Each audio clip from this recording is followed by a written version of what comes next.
update ng bayan. Maasahan anumang panahon. Magandang araw po sa ating lahat. Narito na ang pinakahuling update sa binabantayan nating bagyo na si Bagyong Nando at sa magiging lagay ng ating panahon sa mga oras na ito at sa mga susunod na araw. Bahagya pang lumakas ang Bagyong Nando at ngayon ay kumikilos na ito sa bahagi ng Philippine Sea at huli itong namataan sa layong 905 kilometers silangan ng Eastern Luzon. Taglay pa rin nito o taglay na nito ngayon ang lakas ng hangin na umaabot sa 85 kilometers per hour malapit sa gitna at pagbugsong umaabot sa 105 kilometers per hour. Ngayong gabi inaasahang lalakas pa ito bilang severe tropical storm at patuloy ang pagkilos nito ng kanluran hilagang kanluran sa bilis na 10 kilometers per hour. Kung mapapansin natin sa ating satellite animations ay napakalawak na ng kaulapang sakop ng Bagyong Nando at ito ay merong 400 kilometers na diametro mula sa gitna. Sa kasalukuyan, wala pang nakataas na tropical cyclone wind signal number sa anumang bahagi ng ating bansa. Ngunit ayon sa Pag-asa, as early tomorrow, ibig sabihin bukas ng umaga, posible nang magtaas ng wind signal number 1 sa bahagi ng Northern Luzon.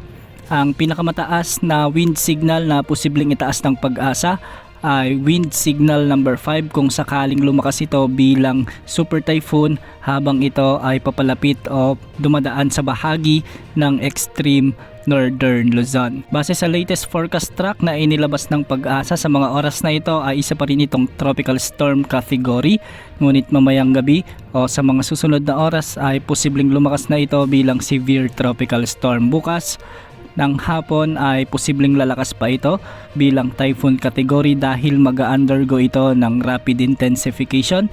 Ito yung mabilisang paglakas ng bagyo dahil sa favorable ang kalagayan ng mga karagatang dinadaanan ng bagyo. Sa araw ng Lunes, habang papalapit pa ito sa bahagi ng extreme Northern Luzon, ay posibleng umabot na ito sa super typhoon category hanggang sa bago ito maglandfall sa may extreme Northern Luzon. Sa araw ng Martes ng hapon, inaasahang makakalabas na ito ng ating area of responsibility bilang typhoon category. Malakas pa rin ang bagyong ito habang nakalabas na ito ng ating PAR, kaya asahan pa rin ang epekto ng bagyong ito lalong-lalo na sa kanlurang bahagi ng ating bansa. Sa kasalukuyan ay wala pa itong direktang epekto sa anumang bahagi ng ating bansa at ang umiiral na weather system ngayon ay ang habagat o southwest monsoon na nagdadala ng maulap na kalangitan na may mga kalat-kalat na pagulan at thunderstorms sa Catanduanes, Albay, Sorsogon, Masbate, Northern Samar at Eastern Samar.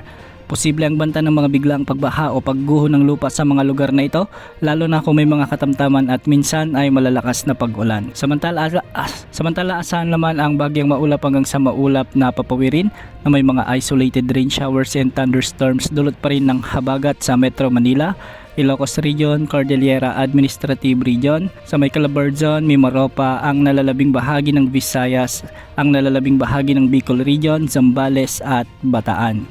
Para naman sa nalalabing bahagi ng Visayas, nalalabing bahagi ng Luzon at nalalabing bahagi ng Mindanao, asahan din ang bahagyang maulap hanggang sa maulap na kalangitan na may mga isolated rain showers and thunderstorms dulot ng mga localized thunderstorms. Sa ngayon wala pa ring nakataas na gale warning sa anumang baybaying sakop ng ating bansa, ngunit sa mga susunod na araw ay posibleng magkaroon na ng mataas na pag-alon lalong-lalo na sa silangang bahagi ng Central Luzon at Northern Luzon. Ayon sa Pag-asa, asahan ang unti-unting pag-ulan lalong-lalo na bukas hanggang sa Linggo dahil sa paglapit ng bagyo sa kalupaan. Hihilain kasi ng bagyong ito ang habagat na magdadala ng malawakang pag-ulan hindi lamang sa Luzon kundi sa iba pang bahagi ng Visayas at Mindanao. Antabayan na ng mga susunod na updates ukol sa binabantayan nating Bagyong Nando na posibleng umabot sa super typhoon category. Yan muna ang latest sa lagi ng panahon. Ito po ang weather update ng bayan, maasahan anumang panahon.